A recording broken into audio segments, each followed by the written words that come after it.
The board had specifically asked me to do two things right away. One was to implement the facility master plan, which we'd had the money for about a year. It had been approved and we'd had a draft plan done. And the second one was to convert the college to semesters, which of course was a huge cultural change for everybody.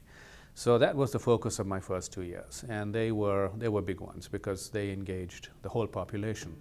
The master plan had been prepared, but very quickly I learned that the academic side of the house had had little influence on it and had little input to the plan. So working with the board, we went through a 6-month series of meetings where we looked at revising the plan to make sure that the academic side of the house was in fact well reflected. And that led to a significant revision of the plan. We stayed within the budget, but we took out some parking structures, added some more academic buildings, made sure that the Berg renovations were being done as planned, and concluded that in December of my first year. What that taught me too was that it was a real need to bring the constituents together, the classified staff, the faculty, the students, the board, to bring them together because we had this semester conversion and that was going to change everything. We had faculty contract to negotiate on that, and we had ways in which we needed to make sure that it was fair to everybody for the work that was going to be involved.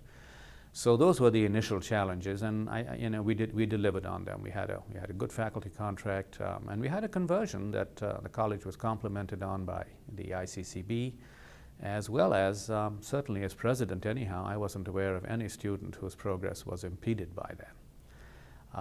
So those were the initial challenges, and once we got past those, then we had to rebuild the culture of the institute. Well, not rebuild the culture because we've been working with it, but we had to really build on that culture to ask the next question, well, what do the next 5 to 10 years look like? What kind of planning do we need? What kind of resources do we need? At that point, we had gone into the post-semester enrollment decline because the students had this huge surge of enrollment, and then they completed, they graduated, dropped away.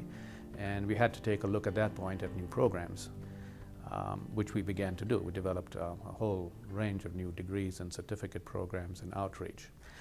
My priority at that point was to ensure that the college was in fact reaching out to its community. I had noticed that the college was very healthy, but that the college was asking the community essentially to come to the college with a number of exceptions, but broadly that's where it was. As I was out talking with community leaders, they really asked for more outreach, and I spent a lot of time doing that, and we built a number of community partnerships with the schools, with businesses, corporations, associations, the political and civic leadership, and so that was the next challenge, to try and address some of the issues educationally that we faced in the district.